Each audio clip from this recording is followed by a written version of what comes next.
નમસ્તે મિત્રો, ડીકેની દુનિયા યુટ્યુબ ચેનલમાં આપ સૌનું સ્વાગત છે। આજે આપણે ધોરણ 11 એકમ 1 પ્રાચીન ભારતનો ઇતિહાસ જાણવાના સાધનો એકમનો બીજો વિડીયો જોઈશું। પહેલા વિડીયોમાં આપણે ઇતિહાસ જાણવાના જે અલિખિત સાધનો છે તેનો અભ્યાસ કર્યો હતો। આ વિડીયોમાં આપણે ઇતિહાસ જાણવાના લિખિત સાધનો વિશે જાણવાનો પ્રયત્ન કરીશું। તો વિડીયો અંત સુધી જોશો અને ચેનલ પર નવા હોય તો ચેનલને ઝડપથી સબસ્ક્રાઈબ કરી લેજો। લેખિત સાધનો તો લેખિત સાધનો કુલ 4 પ્રકારના છે કે જેની મદદથી આપણે ઇતિહાસને જાણી શકીએ। તો એમાં એક છે ધાર્મિક સાહિત્ય, 2 ધર્મેતર સાહિત્ય, 3 સિક્કાઓ અને શિલાલેખો અને 4 વિદેશી પ્રવાસીઓની પ્રવાસ નોંધોથી। આ જે 4 સાધનો છે તેની મદદથી જે લેખિત પુરાવો છે તેના આધારે આપણે ઇતિહાસને જાણી શકીએ છીએ। તો એમાં એક છે ધાર્મિક સાહિત્ય।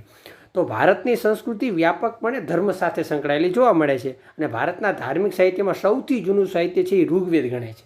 ભારતમાં આપણે અગાઉ પણ જોયું તેવી રીતે કે ભારત છે એ ધર્મને વરેલો દેશ છે અને ભારતનો મોટાભાગનો ઇતિહાસ છે એ ધાર્મિક ગ્રંથોની અંદર સચવાયેલો છે અને તેમાં પણ જો કોઈ સૌથી જૂનું ધર્મ સાહિત્યનું જો કોઈ સાહિત્ય હોય તો તે છે વેદ છે અને તેમાં પણ જે ઋગ્વેદ છે તે એકદમ જૂનું સાહિત્ય ગણાય છે કે જેનો સમય ગણે તો ઈસવીસન પૂર્વે 1500થી ઈસવીસન પૂર્વે 1000નો માનવામાં આવે છે। ઋગ્વેદ સૌથી પ્રાચીન વેદ છે અને જેમાં 1028 સૂક્તો અને 10 મંડળ એટલે કે અલગ અલગ પ્રકરણ આપવામાં આવેલા છે। ઋગ્વેદ આપણને આર્યોની ધાર્મિક, સામાજિક, રાજકીય અને સાંસ્કૃતિક માહિતી પૂરી પાડે છે। જે તે સમયે ભારતની અંદર જે આર્યો રાજ કરતા હતા તેમની કેવી ધાર્મિક, સામાજિક અને રાજકીય અને સાંસ્કૃતિક વ્યવહાર હતો તેની સંપૂર્ણ ઇતિહાસની માહિતી છે એ આપણને ઋગ્વેદની અંદરથી મળી રહે છે। ઋગ્વેદકાલીન ભારતને આપણે વેદકાલીન ભારત પણ કહીએ છીએ। ભારતીય ઇતિહાસના અલગ અલગ ભાગોની અંદર જે ઋગ્વેદનો સમય છે તેને વેદકાલીન ભારત પણ કહે છે।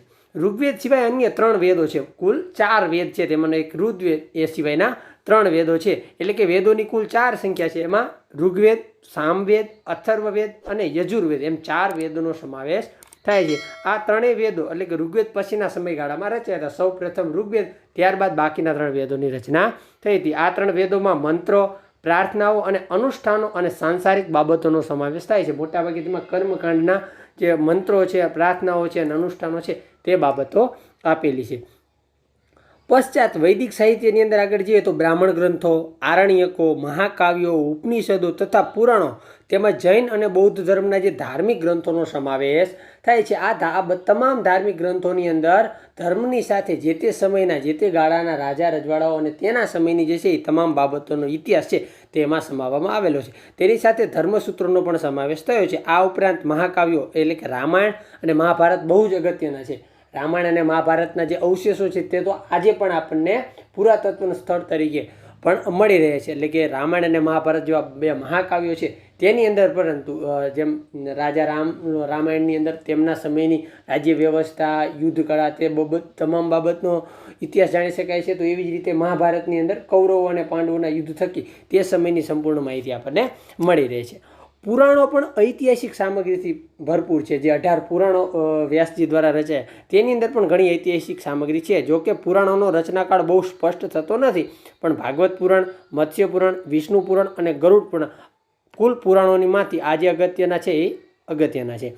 ઉપનિષદોની સંખ્યા તો 100 કરતાં પણ વધારે માનવામાં આવે છે। તેને વેદાંત કહેવામાં આવે છે કે જે વેદનો અંત છે, વેદનો સાર છે એ ઉપનિષદોની અંદર કહેવામાં આવ્યો છે। તેમાં તત્કાલીન ભારતની મહત્વપૂર્ણ આધ્યાત્મિક ઉન્નતિનું દર્શન થાય છે અને આત્મા અને પરમાત્માને લગતી મહાન તત્વજ્ઞાનની પૂર્ણ ચર્ચાઓનો છે તેમાં સમાવેશ થાય છે। તેમાં અગત્યના જો 108 ઉપનિષદોમાંથી મુખ્ય હોય તો કઠ, કેન, માંડુક્ય અને મુંડક જેવા ઉપનિષદો છે એ ઐતિહાસિક રીતે પણ ખૂબ જ મહત્વના છે।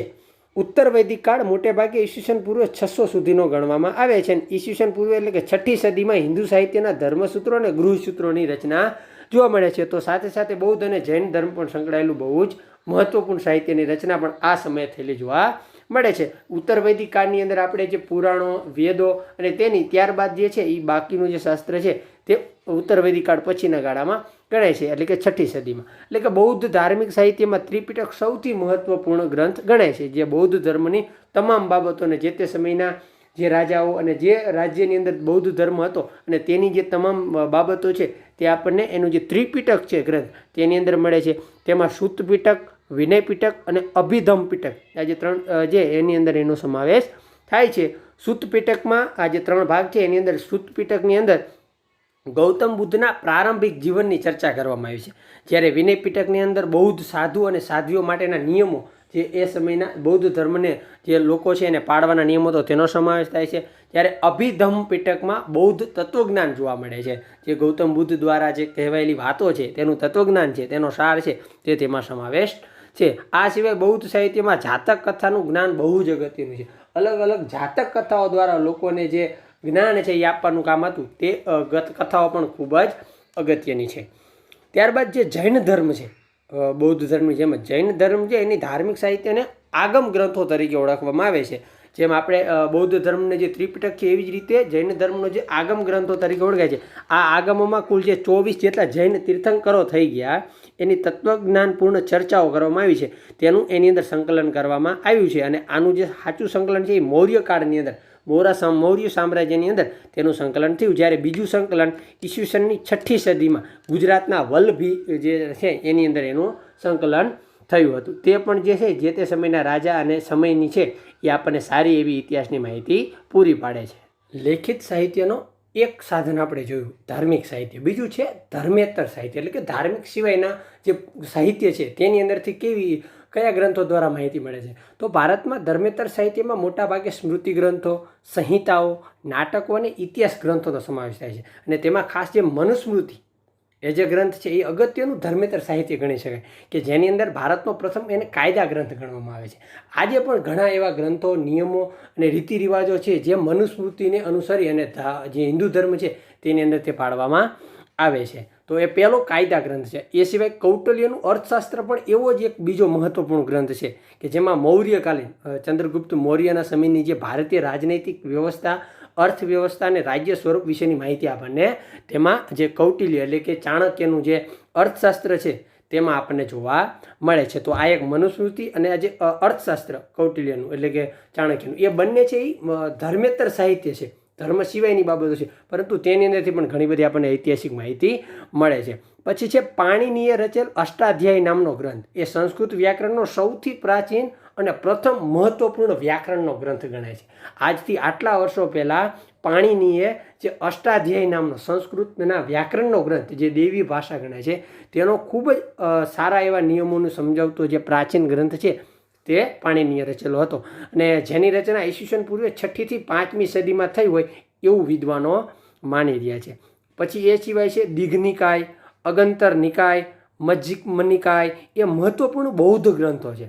આજે બૌદ્ધ ધર્મની સાથે જોડેલા છે, પરંતુ માત્ર ધાર્મિક ગ્રંથો નથી કે જેની અંદર રાજ્યની સ્થાપનાનો ઇતિહાસ, તત્કાલીન સામાજિક પરિસ્થિતિનું દર્શન થાય છે. તે માત્ર ધર્મની બાબત નહીં, પરંતુ જે તે સમયની જે રાજ્ય વ્યવસ્થા હતી, તેનો ઇતિહાસ હતો, તેનું જે સામાજિક અને તાત્વિક દર્શન હતું તે આપણને તે સમજાવે છે. ત્યારબાદ છે સાહિત્ય કૃતિઓમાં સંસ્કૃતના નાટકોનો ખાસ સમાવેશ થાય છે. મહાન જે સાહિત્યકાર કાલિદાસના સંસ્કૃત નાટકો સૌથી વધુ પ્રસિદ્ધ છે. જે તે સમયે જે રાજકવિઓ હતા તેઓ પોતાના નાટકોની અંદર રાજાની સિદ્ધિઓ, તે સમયના અલગ અલગ યુદ્ધોની માહિતી અને તેની કામગીરી અને તેની રાજ્ય વ્યવસ્થાની માહિતી છે તે નાટકોમાં આલેખવામાં આવતી. અને તેમાં ખાસ જે કાલિદાસના સંસ્કૃત નાટકો છે તે સૌથી વધુ પ્રસિદ્ધ છે. તેમના દ્વારા રચાયેલું અભિજ્ઞાન શાકુંતલમ, મેઘદૂતમ, ઋતુસંહારમાંથી ગુપ્તકાલીન ભારતની સામાજિક પરિસ્થિતિ દ્રષ્ટિગોચર થાય છે. તેની અંદર જે સમયના સ્થાન અને તેની જે માહિતી છે તે આપણને મળી રહેશે. આ સિવાય મહાકવિ ભાસ અને શુદ્રકના નાટકો પણ ઐતિહાસિક રીતે અગ્રગણ્ય ગણી શકાય છે. આ જે કવિઓ હતા જે તે રાજાના સમયની અંદર થઈ ગયા, તે રાજાની પ્રશસ્તિ અને તેના માહિતી છે એ આ નાટકો દ્વારા લોકો સુધી પહોંચાડતા હતા. ઇતિહાસના ગ્રંથ તરીકે આપણી પાસે 12મી સદીમાં રચાયેલ રાજતરંગીણી જે મહત્વપૂર્ણ ગ્રંથ છે, તેની રચના કાશ્મીરના રાજકવિ કલ્હણે કરી દીધી. આપણે અગાઉ પણ જાણ્યું કે તેમાં કાશ્મીરનો ઇતિહાસ અને આધુનિક ઇતિહાસની અવધારણા પ્રમાણે લખવામાં આવ્યો છે. એ જે ઇતિહાસ છે એ આજે પણ તેના સ્થળો અને તેની જે બાબતો છે એ આજના વર્તમાન કાશ્મીર સાથે તે આપણે જોઈ શકીએ છીએ. એટલે કે ઇતિહાસ છે તે આવો શ્રેષ્ઠ ગ્રંથ ભારતમાં પ્રાચીન કાળે બીજો કોઈ જોવા મળતો નથી. આજે બીજા બધા ગ્રંથો છે તેની અંદર ત્રુટક ઇતિહાસની માહિતી છે, પરંતુ તે સમયની અને આજના કાશ્મીરની બાબત તરીકે જોવા જઈએ તો આ જે છે એ બેસ્ટ ગ્રંથ જે રાજતરંગીણી છે તે છે.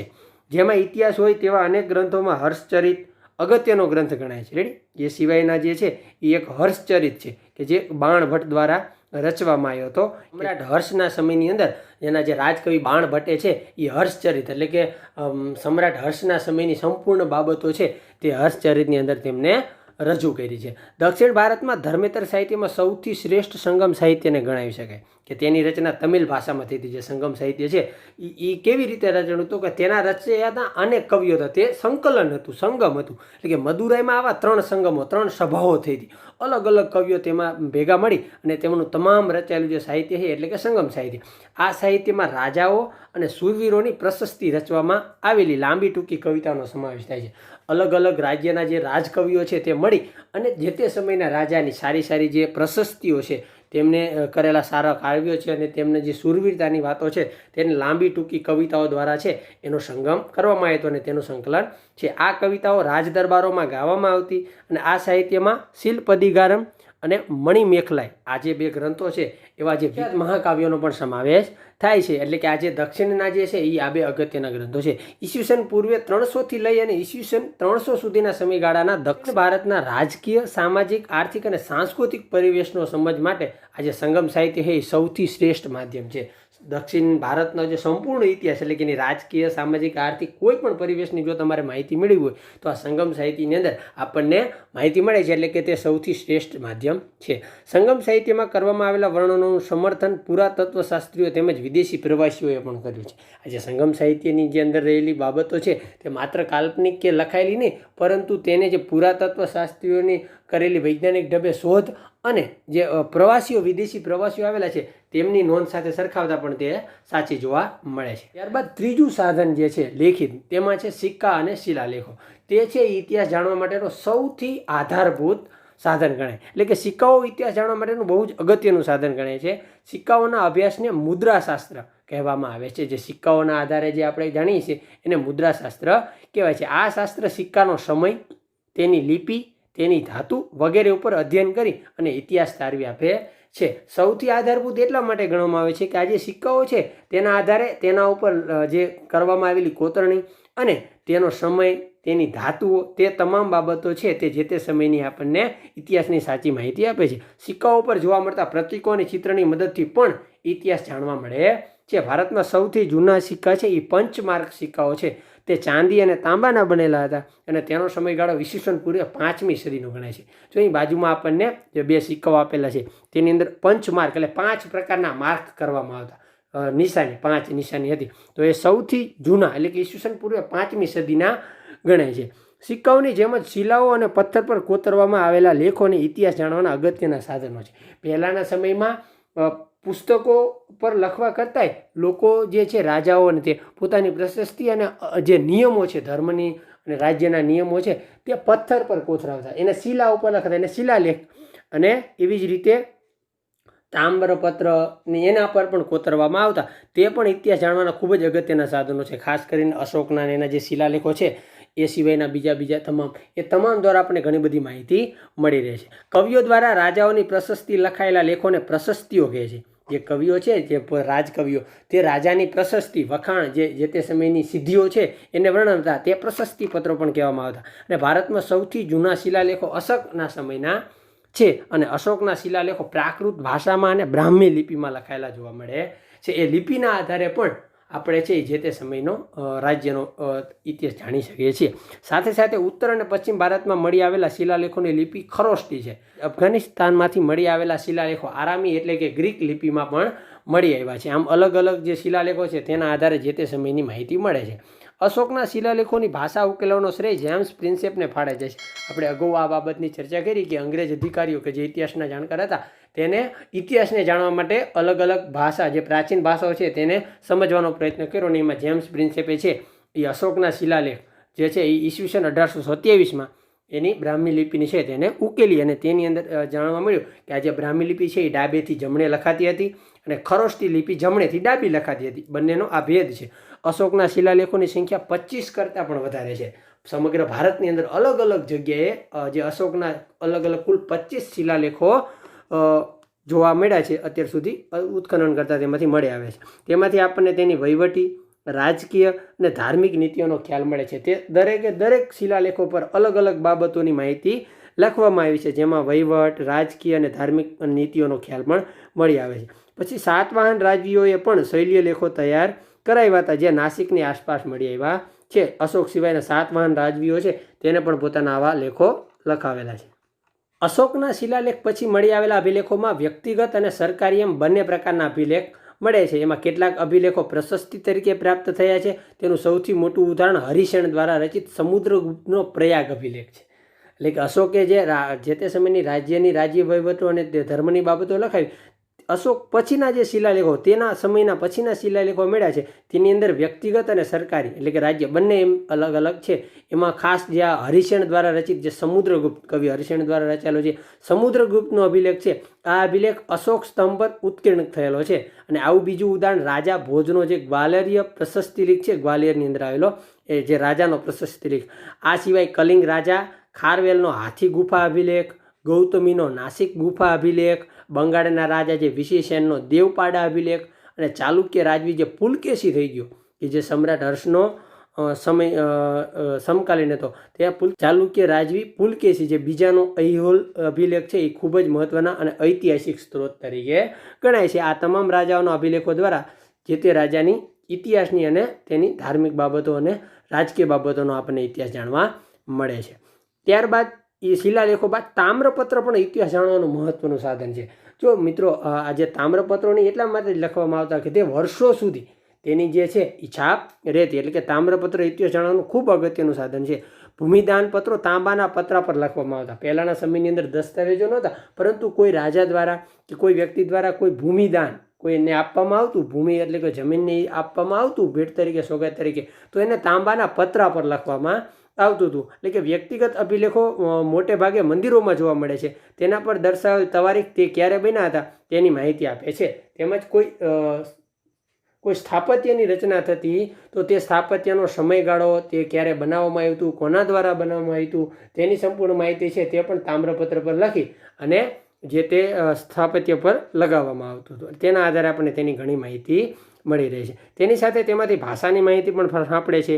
ગુપ્તકાળના અભિલેખો સંસ્કૃતમાં જોવા મળે છે અને વિદેશોમાંથી પણ મળી આવેલા અભિલેખોમાંથી ભારતનો ઇતિહાસ જાણી શકાય છે. આ ભારતના જે તામ્રપત્રો, શિલાલેખો અને એવી અલગ બધી માહિતી છે, એ ભાષાના આધારે ભારતમાં તો મળી છે, પરંતુ ઉત્ખનન દરમિયાન ઘણા બધા વિદેશોમાંથી પણ મળી છે.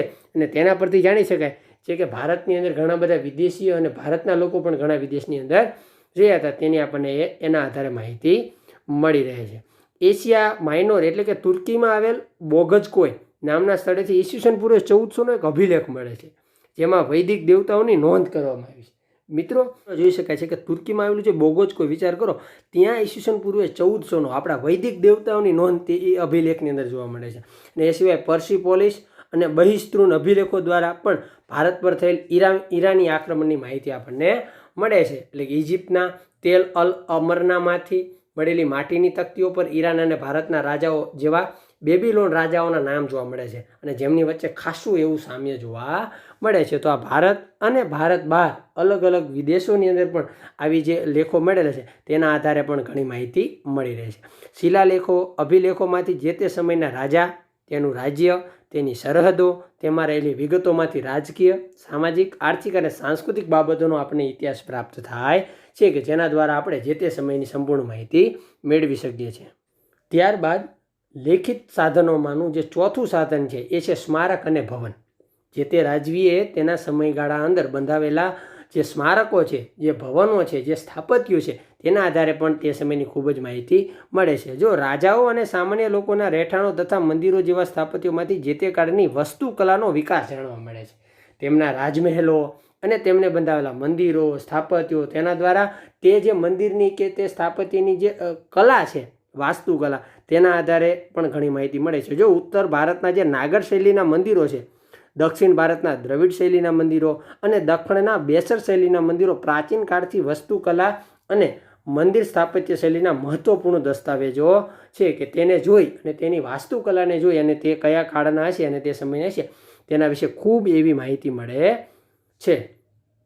સ્તૂપો, ચૈત્યો, વિહારો અને મંદિરો ભારતની સાથે સાથે દક્ષિણ પૂર્વ એશિયા અને મધ્ય એશિયાના વિસ્તારો સુધી જોવા મળે છે, જે ભારતીય સંસ્કૃતિનો પ્રચાર અને પ્રસાર સ્પષ્ટ કરે છે. તે માત્ર ભારતની અંદર જ નહીં, પરંતુ ભારતીય શૈલીના જે મધ્ય એશિયાના જે વિસ્તારો છે ત્યાં પણ આપણા જે બૌદ્ધ ધર્મના જે અલગ અલગ સ્તૂપો છે અને મંદિરો છે, વિહારો છે, તે જોવા મળે છે. તેના આધારે જાણી શકાય કે ભારતની સંસ્કૃતિ છે એ માત્ર દેશની સીમાઓ જ નહીં, પરંતુ દેશ સિવાયની જે સીમાઓ છે તેની અંદર પણ વિસ્તરેલી હતી. એટલે કે ઈસવીસનની 9મી સદીમાં જાવામાં બંધાયેલ બોરોબુદરનું મંદિર તેનો મહાન પુરાવો છે. જો બાજુમાં ચિત્રમાં આપણને બોરોબુદર મંદિર જે છે તે જોવા મળે છે. એ ઈસવીસન 9મી સદીમાં બંધાયેલું છે. તો તેના આધારે જે છે એ ભારતીય સંસ્કૃતિ અને તેનો ઇતિહાસ કેટલો મહાન છે તે આપણે જાણી શકાય છે. પછી છે મૂર્તિઓ.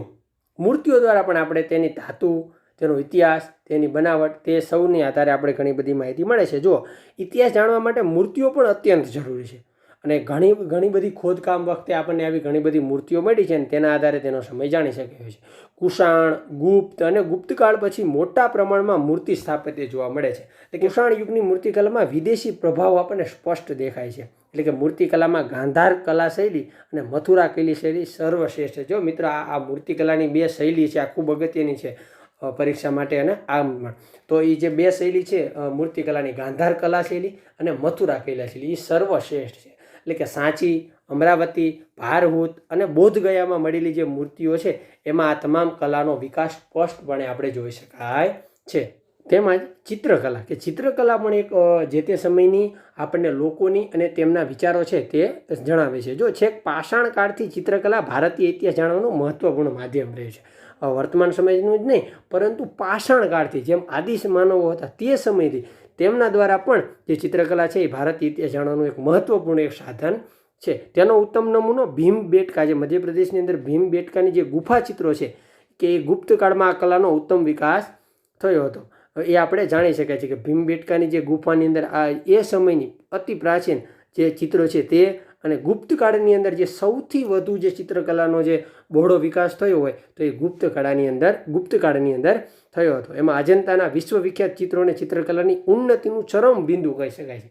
અજંતા અને ઇલોરાની જે ગુફાઓની અંદર આવેલા જે ચિત્રો છે, ચિત્રકલાનો એ ઉત્કૃષ્ટ નમૂનો છે. સમગ્ર વિશ્વની અંદર રહેલા જે મળી આવેલો છે ઇતિહાસ, તેની અંદર વિશ્વવિખ્યાત ચિત્રો છે તે આપણને તેમાં જોવા મળે છે. ઇલોરા, બાગ વગેરે સ્થળેથી પણ ચિત્રકલાના આવા અનેક પુરાવો આપણને પ્રાપ્ત થયા છે અને તેની સંપૂર્ણ માહિતી છે આપણે આગળના પાઠોની અંદર પણ વિશેષ મેળવીશું.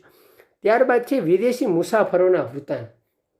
ઇતિહાસને જાણવા માટે અને ઇતિહાસને જોડવા માટે જે ખાસ આ જે વિદેશી મુસાફરો છે કે જે ભારતની મુલાકાતે જે તે સમયે આવેલા, તે સમગ્ર ભારતની અંદર ભ્રમણ કરેલું અને તે રાજ્યની અંદર રહેલા રાજાઓ, તેમનો ઇતિહાસ, તેમની બાબતો, તેમના વ્યવહાર, તેમના ગ્રંથો, તે સંપૂર્ણ માહિતી છે તે પોતાના ગ્રંથોની અંદર લખતા. તો એ જે એના વૃત્તાંતો છે તે પણ ખૂબ જ ઇતિહાસ માટે જાણવાના અગત્યના છે. તો જો પ્રાચીન કાળથી ભારત વિદેશો સાથે સંપર્કમાં રહ્યું હતું. આપણે સૌ જાણીએ છીએ કે ભારત છે એ સોને કી ચીડિયા ગણાતું અને વ્યાપાર માટે ખૂબ જ સારું સ્પોટ હતું. એટલે ભારતની અંદર દેશ વિદેશથી છે લોકો આવતા હતા. એટલે અનેક વિદેશીઓ ભારતમાં આવતા રહ્યા છે. તેમણે ભારત વિશે જે કંઈ લખ્યું છે તે પણ ઇતિહાસ જાણવાના મહત્વપૂર્ણ સાધનોમાં સ્થાન પામે છે. તેઓ અહીં ભારતમાં આવી અને તેમને જે જોયું તે તમામ બાબતોનો તેમને તેમના ગ્રંથોમાં લખાણ લખેલું છે. પ્રાચીન ભારતમાં ગ્રીસ, રોમ અને ચીનમાંથી યાત્રાળુઓ આવતા હતા. ભારતમાં જે તે સમયે ગ્રીસ, રોમ અને ચીનમાંથી જે યાત્રાળુઓ છે એ ભારતની યાત્રા માટે આવતા હતા. એમાં કેટલાક રાજદૂતો હતા, તો કેટલાક ધર્મના અભ્યાસ માટે આવેલા હતા, તો કેટલાક વેપાર અને વાણિજ્યનો હિસ્સો બનીને આવ્યા હતા. અલગ અલગ પોતાના હેતુ સાથે ભારતની અંદર તેઓ આવેલા હતા અને આ બધાએ ભારત વિશે ઘણું બધું લખાણ લખ્યું છે. આમ આપણે સ્થાનિક સાહિત્ય અને વિદેશી પ્રવાસીઓએ લખેલી પ્રવાસ નોંધોને મેળવીને ભારતનો ઇતિહાસ વધુ સ્પષ્ટ રીતે લખી શકીએ છીએ. એટલે કે ભારતની અંદર આવા મળતા અલગ અલગ સાધનો દ્વારા મળતી માહિતી અને આવા વિદેશી પ્રવાસીઓની નોંધ, એ બંનેને સરખામણી કરી અને તેને વેરીફાઈ કરી અને વધુ સારી રીતે ઇતિહાસને લખી શકીએ છીએ. ચંદ્રગુપ્ત મૌર્યના શાસનકાળમાં જે સેલ્યુકસ નિકેટરનો રાજદૂત હતો મેગસ્થનીસ, એ ભારતમાં આવીને રહ્યો હતો અને તેણે ભારત વિશે ઇન્ડિકા નામનો બહુ મહત્વપૂર્ણ ઇતિહાસનો પ્રાચીન ગ્રંથ લખ્યો હતો. એટલે કે જેને ચંદ્રગુપ્ત મૌર્યના સમયગાળાની અંદર રહેલી તમામ બાબતો, તેના સૈન્યની, તેના ધર્મની, એટલે કે જૈન ધર્મની અને એ સમયની રહેલી રાજવહીવટની સંપૂર્ણ માહિતી છે તે ચંદ્રગુપ્તના સમયમાં રહી અને તેને લખી હતી. જો કે આ મૂળ ગ્રંથ હાલમાં ઉપલબ્ધ થતો નથી, પરંતુ તેના પછીના જે ગ્રીક લેખકોએ છે તેમના ગ્રંથોમાં ઇન્ડિકાનો સંદર્ભ અવારનવાર ટાંક્યો છે. જે બીજા લેખકો છે તેમને તે ઇન્ડિકાનો ખૂબ જ સંદર્ભ લઈ અને તેમાં લખેલું છે. ઇન્ડિકામાં ચંદ્રગુપ્ત મૌર્યની શાસન વ્યવસ્થા, ભારતની સમાજ વ્યવસ્થા અને વેપાર વાણિજ્ય જેવી આર્થિક બાબતની મૂલ્યવાન માહિતી પ્રાપ્ત થાય છે. ઇન્ડિકા ગ્રંથની અંદર ચંદ્રગુપ્ત મૌર્યના શાસનમાં કેટલા જે ઘોડેસવારો, સૈન્ય, તે સંપૂર્ણ બાબતની માહિતી છે તેનો વિસ્તાર, તે બાબત આપણને જાણવા મળે છે. એટલે કે ઈસવીસનની પ્રથમ અને બીજી સદીમાં પણ ગ્રીક અને રોમન લોકોએ ઘણા બધા ભારતીય વેપારી મથકો અને અગત્યના બંદરો વિશે માહિતી આપી છે. તેમના જે ગ્રંથો છે પ્રથમ અને બીજી સદીના, તેના ગ્રંથોના આધારે ભારતની અંદર રહેલા જે વેપારી અને અગત્યના બંદરો અને મથકો છે તેની માહિતી આપણને છે એ વિદેશી જે છે એમના ગ્રંથોમાંથી મળે છે. તેમણે ભારત અને રોમ વચ્ચે થતા વેપારની વિસ્તૃત અહેવાલ આપ્યો છે. આવા ગ્રંથોમાં ટોલેમીનું નેચરલ જિયોગ્રાફી અને પ્લિનીના ગ્રંથો મહત્વના છે. આજે ટોલેમીનું જે નેચરલ જિયોગ્રાફી અને જે પ્લિનીના છે એના જે ગ્રંથો છે એ ખૂબ અગત્યના છે. આ સિવાય પેરીપ્લસ ઓફ ધી એરિથ્રિયન સી ખૂબ જ મહત્વનો ગ્રંથ પ્રાપ્ત થયો છે. તે કોઈ અજ્ઞાત લેખકે ભારતીય બંદરો વિશે લખેલો છે. તેના લેખક કોણ છે તેની હાલમાં કોઈ માહિતી ઉપલબ્ધ નથી, પરંતુ તે ગ્રંથ છે એ ખૂબ જ અગત્યનો છે જે ભારતના બંદરો વિશેની માહિતી આપે છે. છે વિદેશી, પરંતુ ભારતના બંદરો વિશે તેને ખૂબ જ સારી માહિતી આપેલી છે.